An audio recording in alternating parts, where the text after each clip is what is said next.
Oh my God, Richard. Do you think FIFE Buy-to-Let will continue to be profitable in the next few years? QVT!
Is it all over? Is it the end of the world? Is that FIFE Buy-to-Let? Is buy-to-let in general in Scotland just coming to an end? Rent freezes, moratorium on evictions. Where will it all end? Being a FIFE landlord is undoubtedly a challenge. The glory years of making money from any old property is certainly past, and it's in the past completely. With increased legislation and taxation from the government and the cost of living crisis rolled into one, which will result in many FIFE tenants actually struggling to pay their rent, times are really challenging for many landlords. Tenants, we're all banging the drum about tenants, but it's going to be challenging for landlords out there, isn't it, Richard?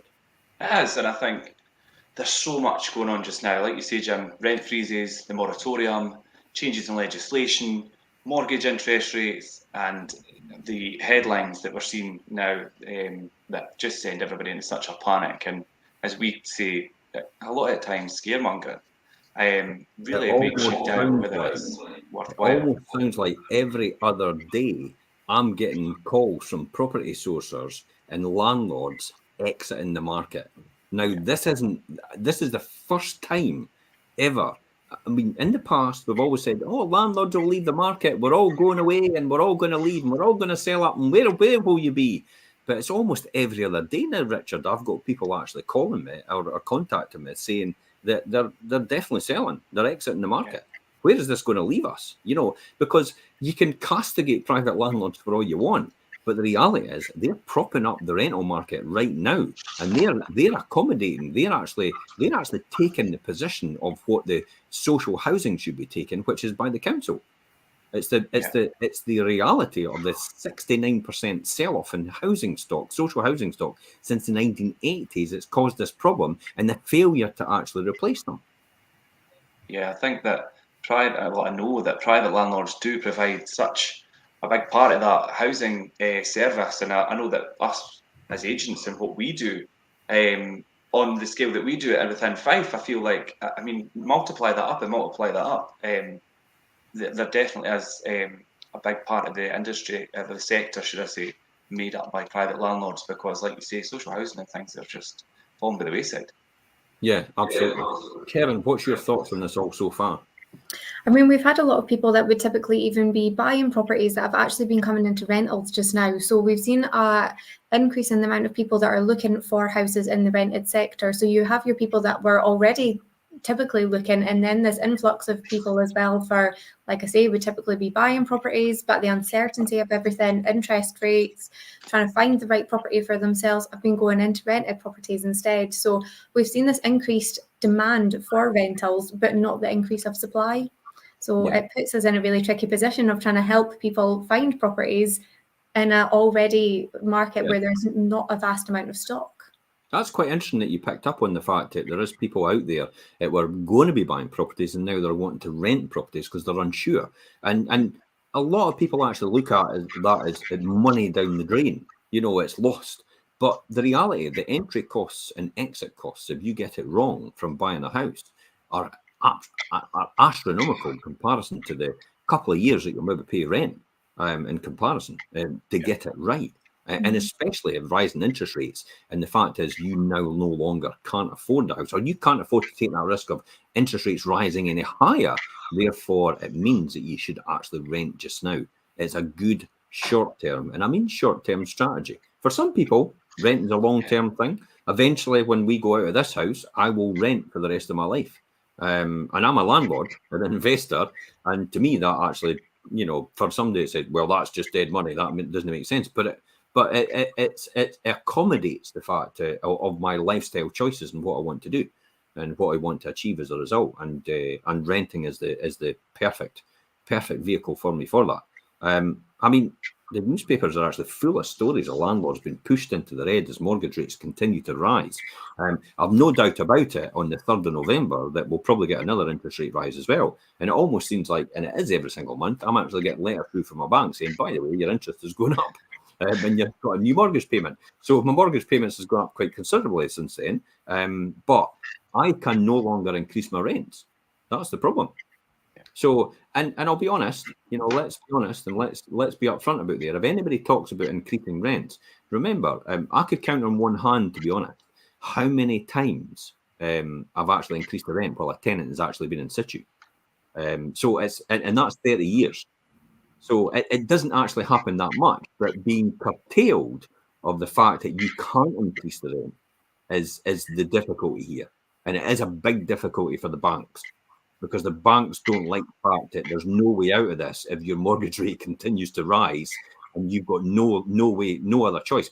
And especially if you can't evict a tenant either, you're kind of going to be in trouble. Is there legislation? Is it been changed to adapt for that, Richard, at all? The legislation come through by the Scottish Government for the moratorium on evictions? Yeah. I mean, to start with, when they first announced this was at the 6th of September, and everybody's like, okay, so what's like, outline that a bit more. Where do we stand? How do we progress with that if we're in that situation? They've since obviously then confirmed that if a tenant reaches 6 months of arrears, you can start the eviction process, whereas previously it was 3 months. Okay, average rent is about £500, isn't it? Just in general. So if you take average rent of £500 times 6, you've got to lose £3,000 before you even start eviction. And then at that point, then you've got another 6 months possibly to wait till the actual First Tier Tribunal hears it and actually grants eviction, if they actually grant the eviction. You'd be pushing about a year. Yeah, so you could be £6,000 out of pocket before you even start. And you still, as a landlord, if you've got a mortgage, you've still got to continue to pay that mortgage every single month, come hell or high water. And that's why being a landlord, and I've always said it, is not for the faint-hearted. If you have your investment strategy right and you understand what you're doing and you understand the key dynamics and the risk analysis and de-risk everything involved, and I think we've talked about that successive shows in the past. Yeah. We might touch on it here, but I've got a funny feeling we'll not be able to have the time to do that. But I'm talking about if interest rates rise, where will that put you? If occupancy rate drops, in other words, the time that somebody's in a property paying rent drops, where will that put you? If your yield changes, or if anything changes in that dynamic, or your overheads change as well, and you've got to put repairs and improvements in as well you didn't know about.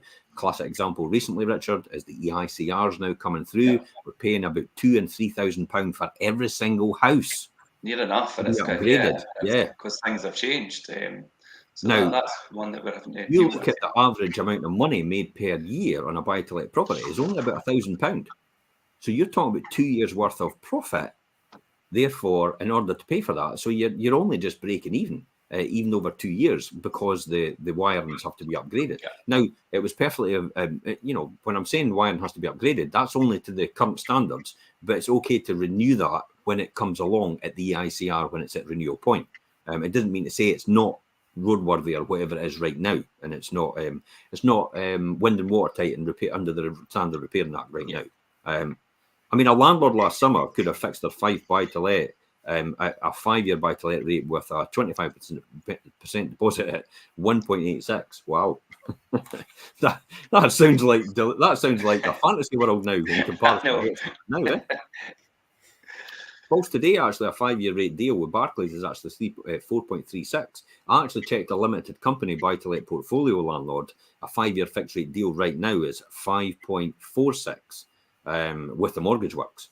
And you know, that's a hefty amount of money compared to 1.86, which was just last year. This increase will add more than £246 per month to the landlord's mortgage bill on an average UK buy-to-let property. So landlords' mortgages actually stand at £237.81 billion, meaning collectively landlords will have to pay an additional £7 billion per year mortgage interest payments. Now, next, the press is reporting quarter 2 2022, when compared to quarter 2 2021, landlord possession claims for arrears has increased from 6,997 to 18,201. That's a rise of 160%. That's a huge amount. Property orders from 5,431 to 14,319, an increase of 164%. Warrants from 3,786 to 7,728, a rise of 104%. And landlord repossessions, last resort, as I say, you never want to repossess your property. You never want to evict a tenant. If everybody's doing everything right and everything's working well, that should never happen. It's very rare, but it has increased from 1,582 to 4,900, a rise of 210%. And to be honest, Richard, 1,582 isn't a lot of evictions considering the amount of press that people give it. In the whole of the UK, and even just under 5,000 isn't a lot in the whole of the UK in comparison to the number of stock of the housing. I mean, you know, it's quite a small number, isn't it? I mean, nobody wants to see that. No. But the media would make us think different, wouldn't it? Yeah, I mean, it's very few and far between. We have to, I mean, like you say, it's last option. It's the end of the road type thing, and that figure in comparison to the bigger picture is very, very small. But it's over dramatized, it's over exposed on TV, and do you know what I mean? And people think it's a really common thing that happens quite a lot, and it's not. Like you say, it's last resort. Well, I could maybe count on two hands now over the last 30 years where we've had to evict people, and that's it. You know, we've not really actually gone right to the full eviction, have we? I mean, where it's gone to actual full eviction, and for my stock in the last 30 years, I could count on one hand. Definitely. Yeah, I've only done a few for you, Jim, all the way through. Yeah, and eviction, again, I must emphasise, eviction is a last resort. And I often, and you know, I tell you to send this to tenants anyway, and the fact that we need to help you as much as possible. You need to contact us as much as possible. We want to help you maintain your tenancy. That's why you need to have dialogue with us. You need to speak to us. We need to get you access to the right support and the right services so you can actually stay in your house and it can actually be paid for, because it has to be. You have to finance it somehow. You can't just get it for nothing. It has to be paid to the bank. It has to be paid to the contractors that do the work and everything like that as well. But it's a last resort, and it's only when I'm back. It's only when I'm backed into a corner and I have no other way to help the tenant. It would then just say, right, it just has to be eviction. There's no other choice. Some people think that maybe that's sometimes what we want to do, and it really is not what we want to do. And we would much rather work with somebody and sort things out and do you know what I mean? Keep them in place, not just for their own sake, but for ours as well. We didn't want to go through that whole process. It's time consuming and it's a pain. I mean, we'd much rather work together. Yeah, it's stressful for us because we don't want to see that happen to people, especially if they've got young families or people with them or siblings or anything like that. We don't want to see that happen. So it's quite stressful for us. It's stressful for the person inside the property, and it's also stressful for the landlord as well. So everybody involved goes through this process, and everybody understands the feelings involved. But the commercial reality is we have to do something about it. You can't just sit back idly and just say, that's fine, don't pay your bills. Especially if you're not communicating with anyone. Definitely. I think that's the key there that you've hit, Jim, is not communicating, because obviously we've had tenants and they get into a situation and these things happen, and like you say, we're there to help and try and get them through this and come to a resolution for the landlord and the tenant. But it's when you get tenants that don't communicate and bury their head in the sand, that's when you get into the situation where it ends up unfortunately having to escalate sometimes to the point of a notice being served, because you've not made any progress with them. They're not prepared to put in the work to rectify the situation. and solve it for themselves and the landlord. Yeah. I mean, all this has happened really on the back of the Section 24 tax changes made a few years ago ahead of the expensive energy efficiency upgrades that the government is expected to legislate for in the next coming 12 months. Now, if anybody doesn't understand what Section 24 is, Section 24 only allows you as a sole trader landlord, in other words, it's in your name, if you've got a mortgage, they only allow you to deduct the mortgage interest rate at lower rate tax. In other words, instead of saying maybe your rent was £500, and your interest on your mortgage was £250, instead of saying we'll give you, we'll tax you on £250, what they do is we'll tax you on £500 first, and then we'll just give you 20% of £250 off at the end. So if you're a higher rate payer, you're taxed the £500 at a higher rate of 40%, which is significantly more, and then they only give you 20% off it. So it works out that you could actually, in situations, and I go back to saying where when this first was announced, I actually did the numbers on my portfolio, which has since been restructured at a considerable cost, but it had to be done in order to make sure everybody was kept in their house and everybody was well maintained and all the rest of it. It had to be done. It meant that I could actually make no money at all, make no profit at all, and that's fine. I'm okay with that because I have income from other sources. If it has to be, I'll make no money at all, but I'll still face a tax bill of £6,000 a year. How does that make sense? And it was brought before the Treasury Select Committee by Roger Mullen of the SNP, because he was on the Treasury Select Committee at the time, and the Treasury Select Committee at the UK government said, could work itself out then. Anyway, we'll see what happens. But you don't want to review it, said Roger Mullen, and they went, no, don't think we need to review it in 6 months' time. We'll just see what happens and deal with it at the time. That's how responsible the UK government is on taxation. Which seems par for the course for things, but anyway. I mean, it doesn't sound good for landlords, does it? Until you look at the past headlines and look at in actual detail. What is the past headlines, Richard? What are we looking at?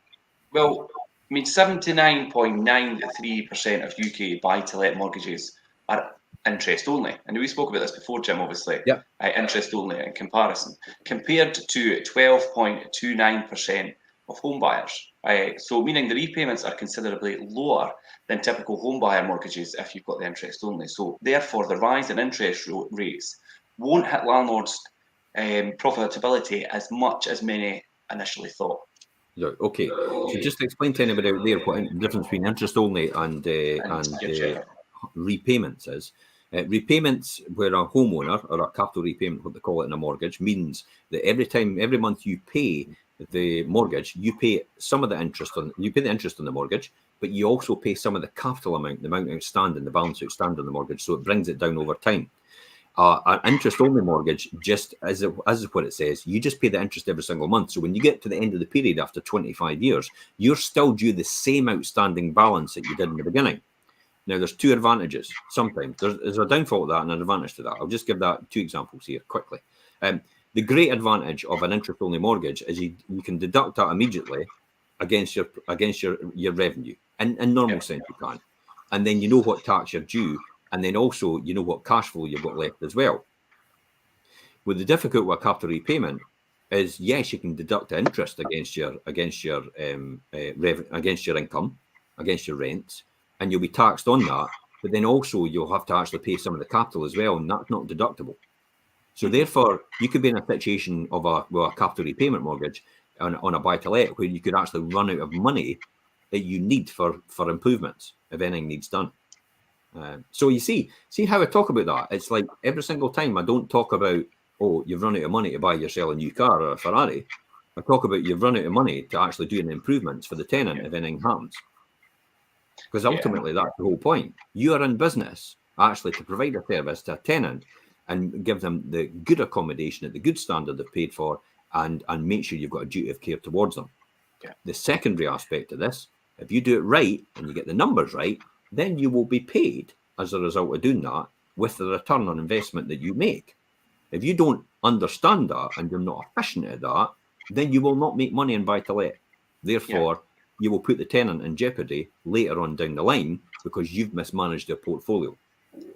That's why it's essential to get the numbers right and understand from people more successful in this business. We do it all the time on wealth creation shows as well. Yeah. Is we give that information away for free, and there's on our YouTube channel as well, on our wealth creation playlist, we've actually shown people how to do this properly, so you can make enough money in order to reinvest in the property, to make sure your things like your kitchens, your bathrooms, your carpets, your electrics, your gas central heating, your roof, your downpipes, and everything. You've got the money aside to do these improvements and repairs when you need to do them. That's why you're in buy-to-let. The money and then return is a byproduct of what you do well, and the numbers and the way you get it right. 93.21 of all new buy-to-let mortgages agreed in the last 2 years have been on a fixed rate mortgage. Would you believe that? That's a lot.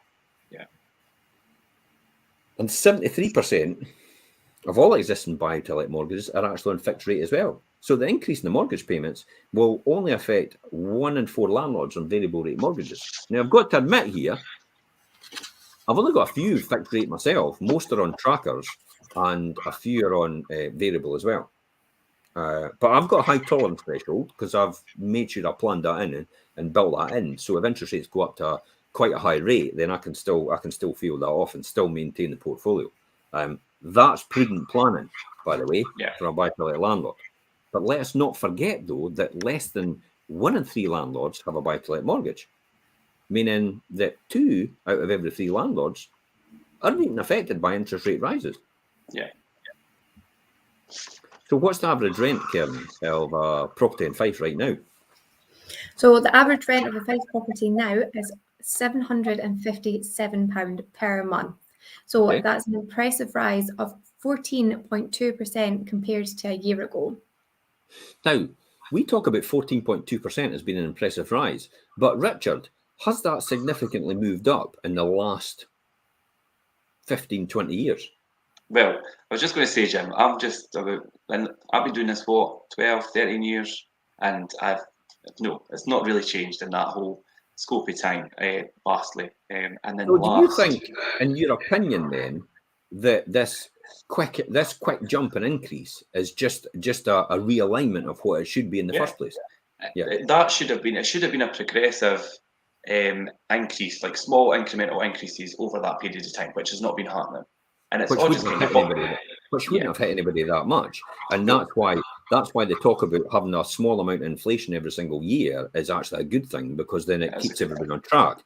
Because at some point in time, it'll hit the fan, and then you'll get situations like this where everyone comes. It all bottlenecks, and then everybody's like, "Oh God, prices have just skyrocketed."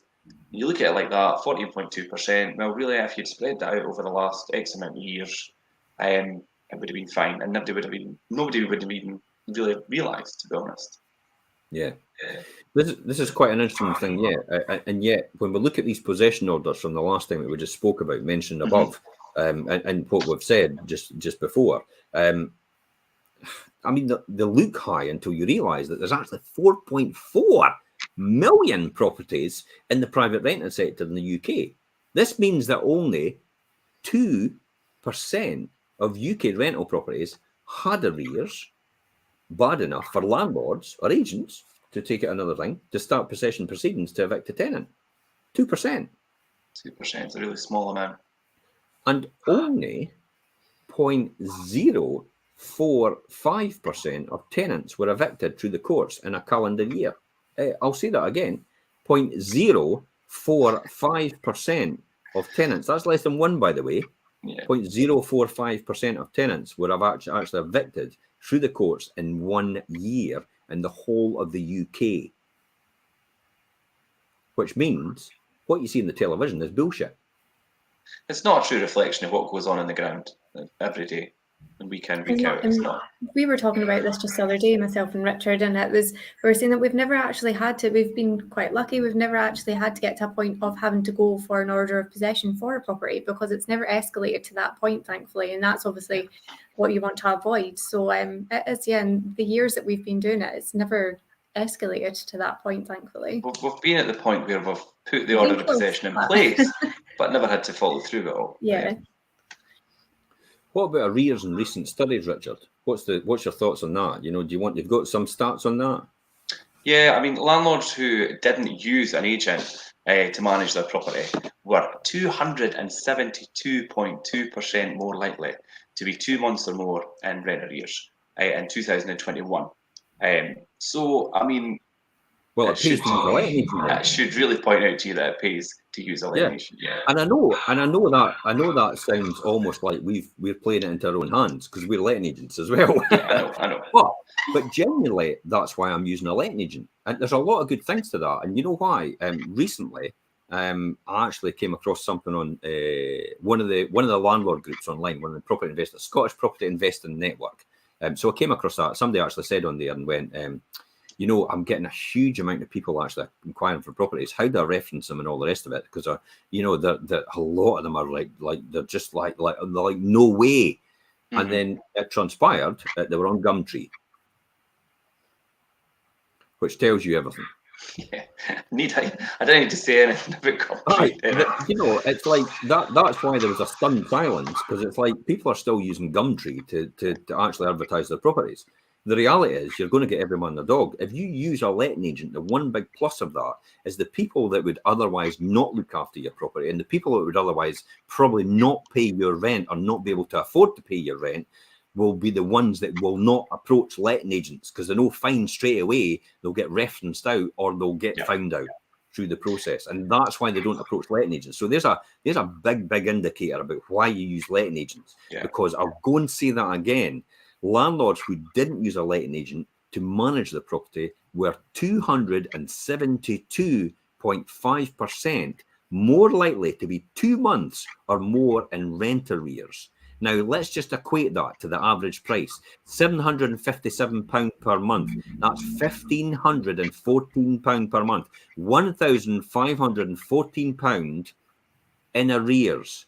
The landlords that were less likely to use a letting agent. How much does it cost to use a letting agent? Probably less than £2 a day, which is equivalent to round about £600 to £700 a year.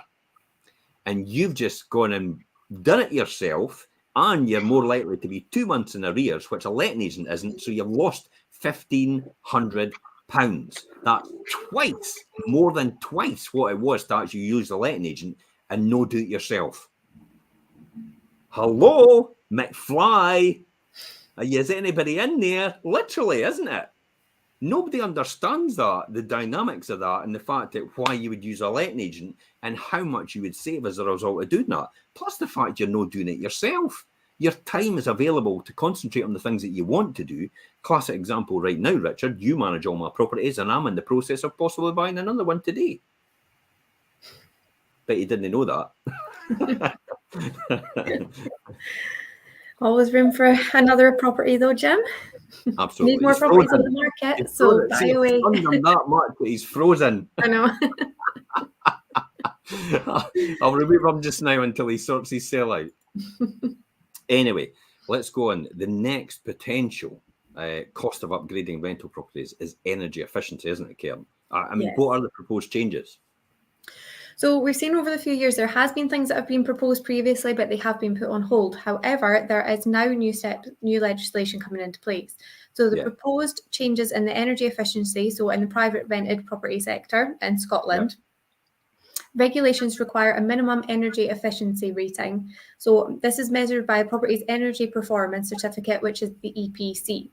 So just now, it's going to have to be a C rating that will be implemented. So new tenancies from 2025 will have to have a banding of a C on the energy performance certificate. And existing tenancies, this will have to be in place by 2028. So that will cost on average around about 10,000 plus per property. Wow. And when you think about it, you're absolutely right, because there's, the one that I'm buying now, potentially, I probably will be buying it, is down at D. So the first thing I'm going to do is put a new heating system in. It'll bring up to C straight away. So I'll be lucky in that point of view. And the most the insulation's been done already, and then I'm going to have to upgrade the electrics as well, which will cost a few bob. Then I'm going to have to decorate. I'm going to have to carpet. I'm going to have to improve everything all the way around. So there's a lot of things to do to this property to actually make it as far as I'm concerned. And this is bizarre. because this is actually a landlord that rents this one already. And I actually don't think that's tolerable standard as far as I'm concerned. Hence the reason why I'm going to probably have to spend the best part of £8,000 to actually upgrade it to the standard that I want to upgrade it to for summer.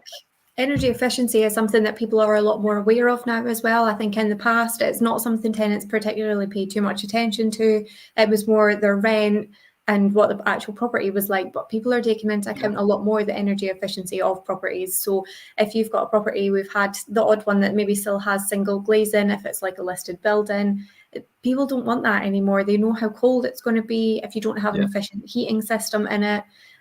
Obviously you can do small changes such as like energy efficient light bulbs, but it's going to be the main things like, do you have adequate loft installation? Your heating system, is it in a good working condition? Is it an efficient boiler? So it is something that tenants pay a lot more attention to now. Yeah, absolutely.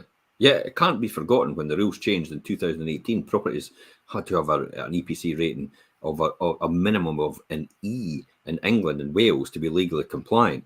And for the landlord of an F or a G rated rental property could prove that it would cost more than £3,500 to make those improvements to the EPC ratings, then that was the most the landlord had to pay. No doubt something similar will take place in the future proposed legislation.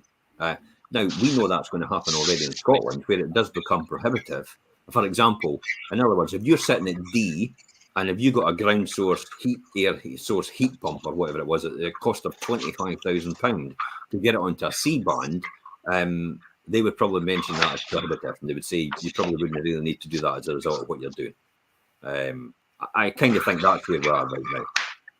Then there's the profitability of renting. Rental years are the primary guide to profitability in buy-to-let.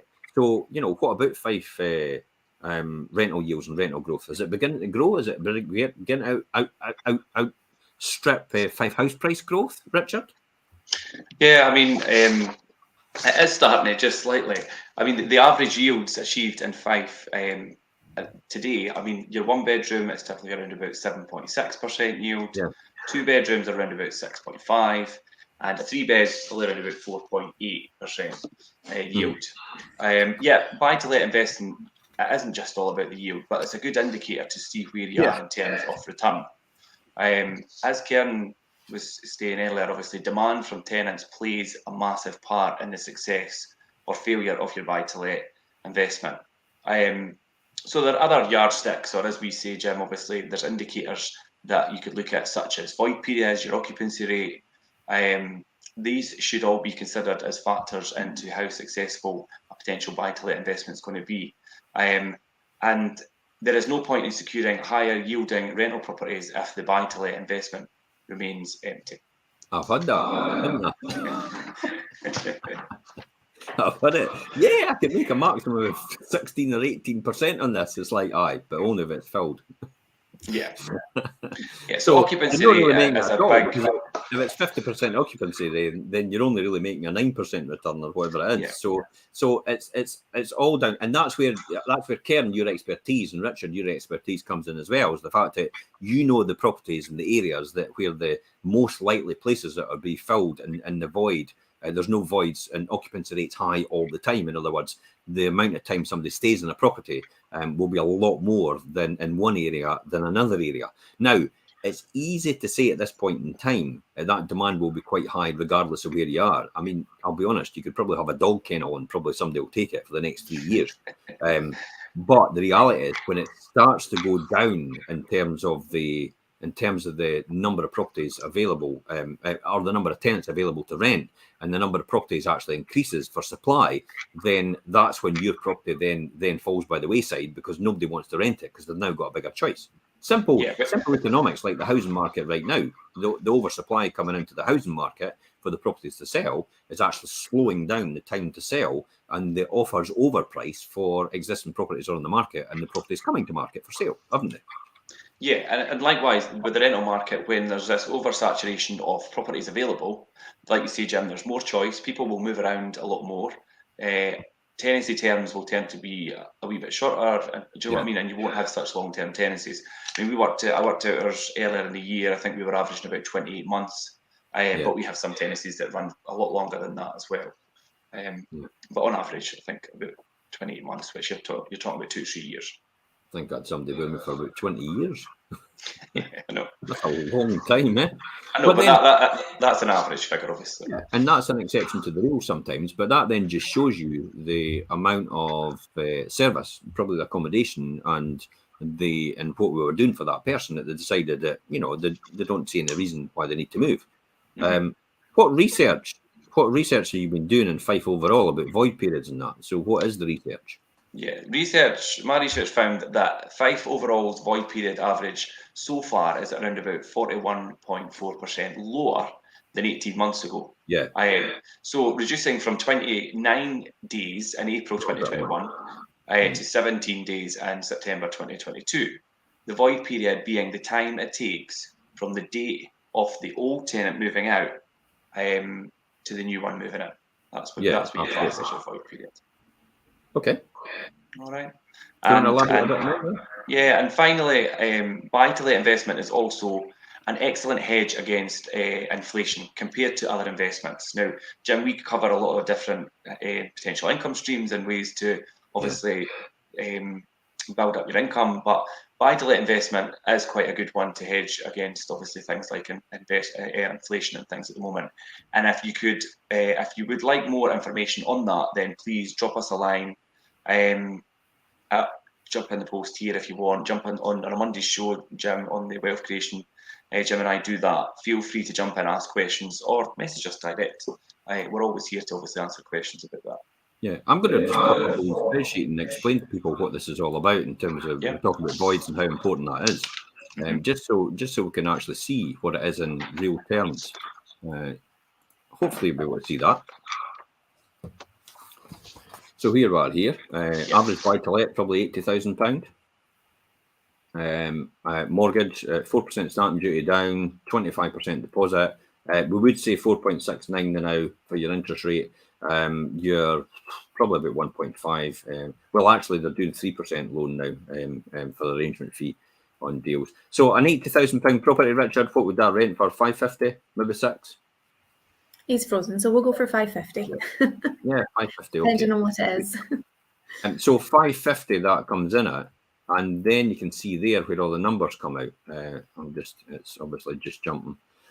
So 12 months occupancy on here, as you can see, will bring you down, and you'll have £308 cash every single month after the mortgage is paid to actually clear any overheads. Now, that's a managing agent, that's insurance, that's repairs, improvements, and all the rest of it.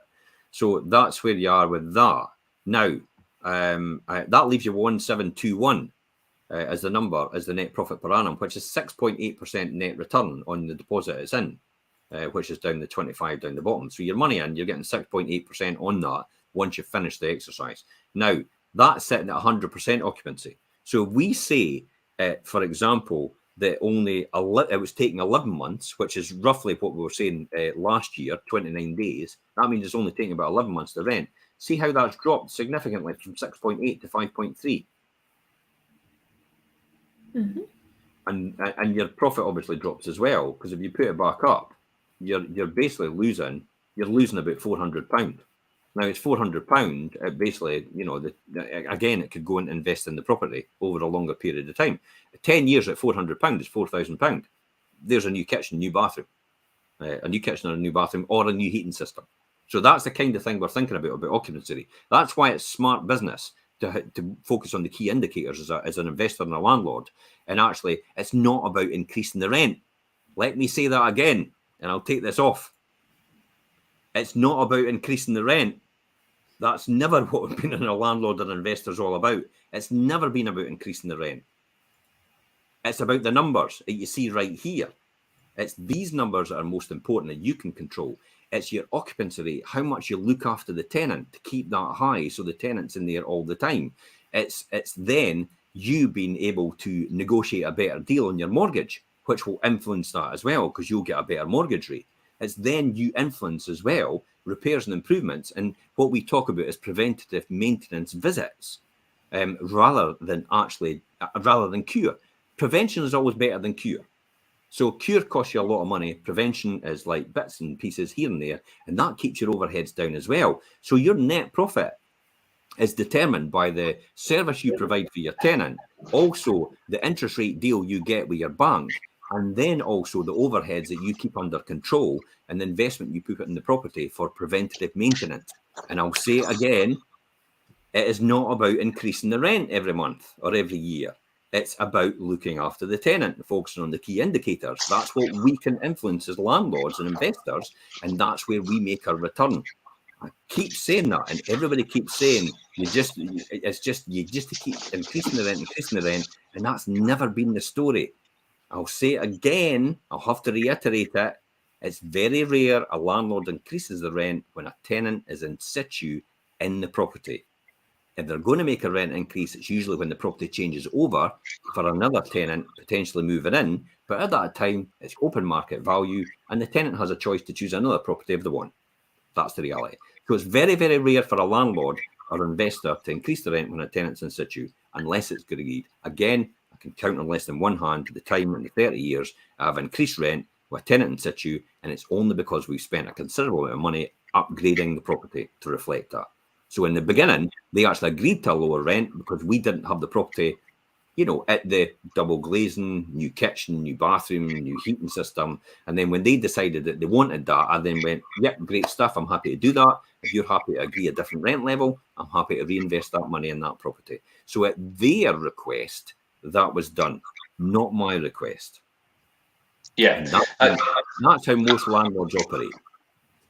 Yeah, that's probably the only times we've really implemented rent increases during a tenancy is when we're doing, like you say, new kitchens, new heating, new whatever. Although times like these, when obviously interest rates are starting to have an effect on landlords, it's probably when they might consider to put in an increase in rent in mid-tenancy, but we can't do that at the moment, so they've not got that option.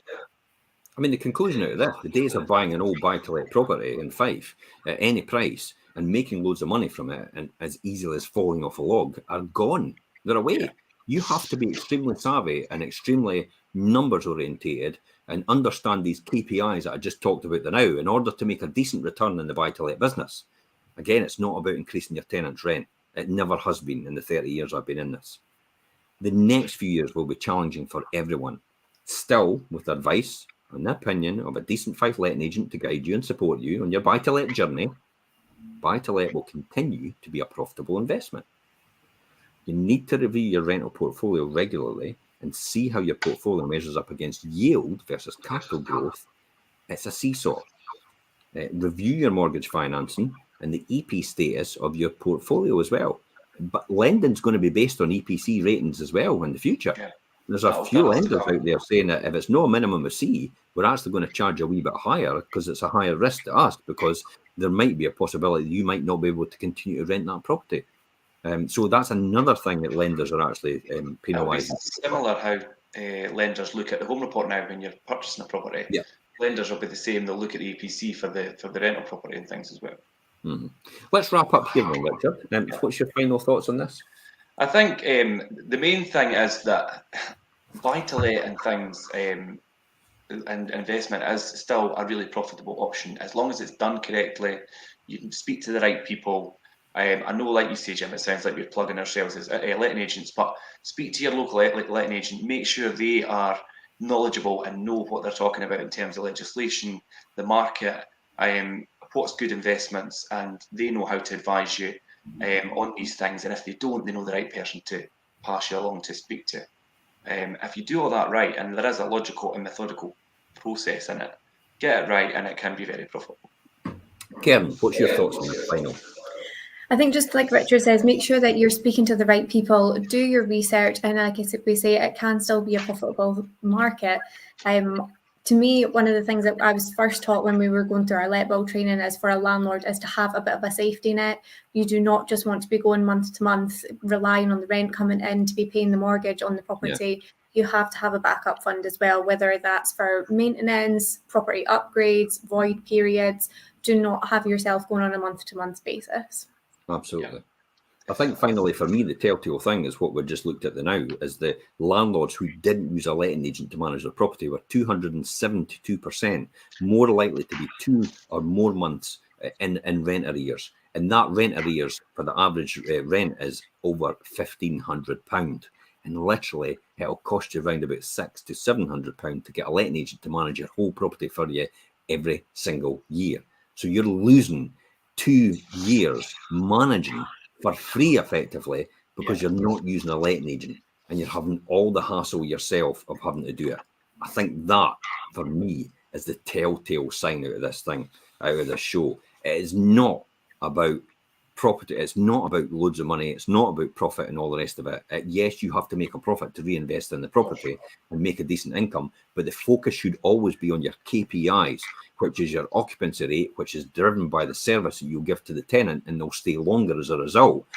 Also, which is your overheads, which again is driven by your service to the tenant, and making sure you've got proper preventative maintenance schedules in place so they don't actually have to suffer for your lack of I think, maintenance and lack of doing anything and property maintenance visits. That's the most important thing for me. So if you focus on these KPIs, yes, you can make a decent return. If you focus on them even more and actually give that perfect service, then you will make a maximum return out of it, and still charging the same rent as everybody else charges, if not a wee bit less. Exactly what we do all the time, every single day, day in, day out. Thanks so much for coming on the show, guys. I think it was very informative for me as well, perfectly as well, because once we looked at all these figures and the pennies started to drop, I thought it makes absolute sense, because I went from I'll never use a letting agent to think, it makes absolute sense now. I've done it both ways, by the way, and it's no great doing it all yourself, because it is literally, I always say, if you're a landlord, you're almost at a point where it's almost like becoming a social worker, because you get embroiled in people's lives. Some people take a step back, but unfortunately for me, I just like to help people all the time. It's like I feel a compulsion, and I almost like a calling to actually help people through their process, through their hard times and their hardships and all the rest of it. And that's why being a landlord for me ended up being like that. But it's very, very rewarding for a lot of people. But for some people, they just can't take that all the time. And so thanks very much for coming on the show. Really appreciate it. And until next time, guys, it's bye-bye from us. Thanks, Jim. Bye.